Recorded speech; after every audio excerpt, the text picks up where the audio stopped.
to me, when I look at Minnesota, it really, there's a bunch of good, solid guys. And then you have the one junior to me who's really interesting, the running back, Darius Taylor.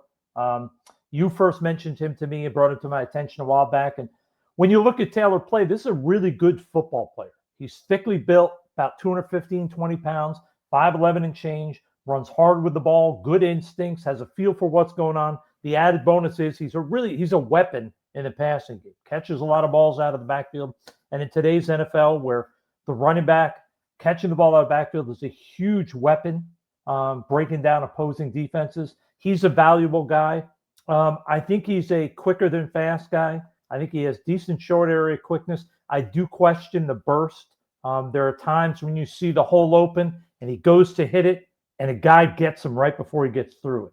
And he doesn't outrun those angles. So the question is, does he have enough to warrant a real starting, like an opportunity to challenge? Or is he that guy that's always going to be battling to be on a roster? So that third down back every year being challenged. He is a junior, so we don't know if he's coming out, but I like him. They have a tight end, Jamison Gears. Good-looking kid, 6'4.5", 255, decent athlete, not a twitchy guy who's going to run away from people. I think he's the type of guy who's probably going to get a look as a priority free agent. Two offensive linemen that they have, good football players. Dylan Ray, guy that doesn't get a lot of national publicity, but when you look at him, this is a big kid in terms of length and size, but he's not thick. When you watch him, he doesn't look overly big. He's 6'6", that's 6'6 and a quarter. I should have said that. 314, got decent arm length at 33 3/4. But when you look at him, he doesn't look heavy for 314. He looks trim.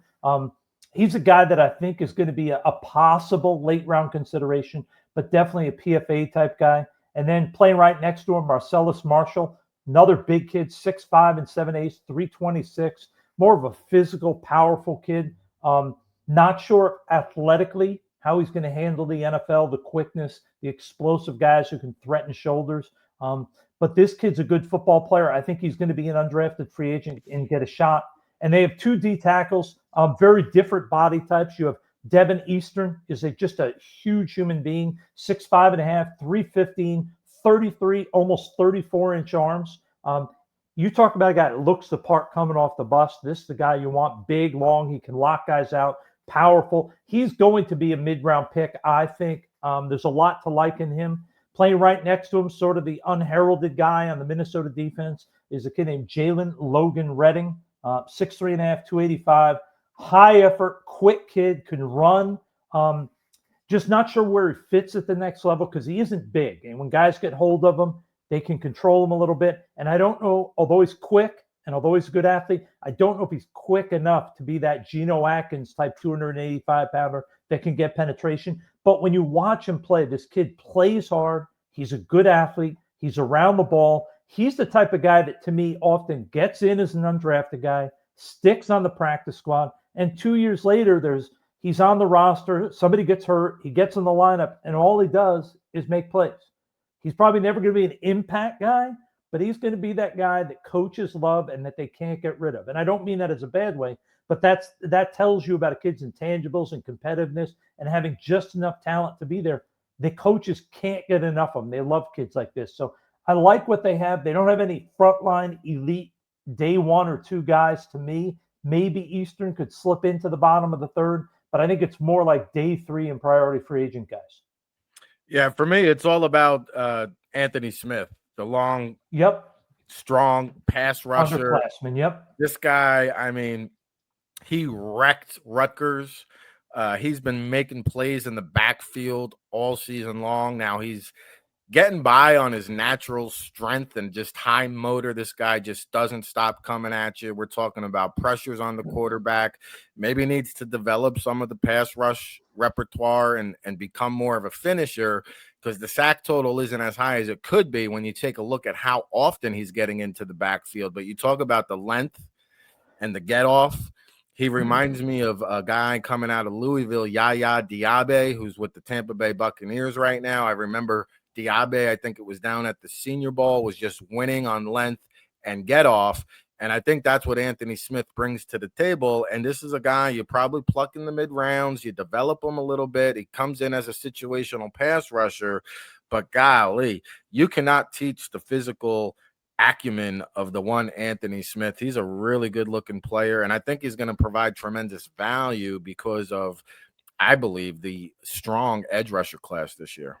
Yeah, and the guy, and I'm not trying to overhype him, but the guy whose body type and style he reminds me a little of coming out of college is Chandler Jones. Now, again, we're going back. That's you and us, the old guys, we can remember them. You young folk, you probably don't even know who that guy is. You probably think about the receiver in the CFL, but yeah, he has that. When you watch him, he's got quick feet, he's got twitch, he's long. I mean, when you look at him, you actually think he's longer than he's listed as, because he's so sort of built, sort of linear, not thick wise. He's not. I'm not saying he's Chandler Jones, the guy that's going in the first round, but there's some similarities when you watch these guys play. And he seems to have the ability to use his arm to keep guys off him. That's a rare skill. A lot of D linemen never learn how to use that arm to keep guys at bay while they're trying to rush. They just focus on their pass rush moves. And those are two different things. He's an intriguing kid. I've heard rumors that he may stay, that he may not come out. But if he does, I think you're right. I think that 3rd to 5th round is probably where he's going to go. But he's a pretty looking kid. He sure is. And I just want to follow up on Darius Taylor because he had very high grades coming into the season. I think he ran into some injury woes once again. And that's kind of the knock on Darius Taylor. Is 3 straight years, I think, right? Yeah, little durability. Things. And, I'll tell you what, though, the kid is tough as nails. There's no question about his toughness. In fact, I like, we dig into the background and try to look for traits. I mean, this guy's a natural athlete, an all-state wrestler, all-state track and field. So when you talk about that kind of pedigree, the competitiveness, the athleticism, and you alluded to, he's more quick than fast. He's not going to test through the roof, but he does have, I don't think he has the skill set of a feature back, but he does have a 3-down back toolbox, right? Yep. And he has that mentality. Yeah, of a 3-down back, because he's probably he's probably a mid to late round guy. RB2, RB3 can fill in and start for you in a jiffy, but probably not your feature back. No, it's that, and when I look at him, there are 2 guys he sort of reminds me of. You may remember one of them, the Cobb kid, came out of Minnesota a while back. Yeah. And the kid that's now was with the Bears, and I think he's now with the Lions. The bigger kid, number 5, whose name is slipping my head, the one who pairs up with Jahmyr Gibbs, David, I can't remember his name. Oh, David Montgomery. Yeah. There's a little bit of similarity to Cobb and Montgomery in that he's physical, he's tough, he has really natural hands. He just doesn't have that twitch. But when you watch this kid play, and maybe that's where he's better off, being that backup who comes in, and maybe he can stay durable. Yeah. Because maybe the overuse is just breaking it. Certain guys just break. And I mentioned the toughness. He's out of the streets of Detroit native, and he's got 6 siblings, all sisters, Russ. You think there was a wait in the bathroom in the morning growing up in the Taylor household? But hey, trust me, I know exactly. My wife is one of 6, and there were 5 girls and 1 boy. So I've heard the stories. So that is a rough life. All right. Good look there at the Minnesota Gophers prospects.